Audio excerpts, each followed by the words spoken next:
kuya, yung natutunan ko po pala yung pag-uusap yung na kayo lang dalawa, tapos marami kayo doon sa loob, tapos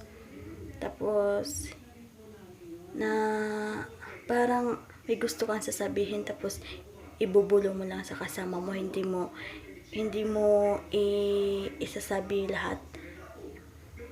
Ganun kuya, dapat kasi kung may kunting something man, dapat itatanong, isasabi sa lahat para malaman kung ano yun, kung ano dapat gawin.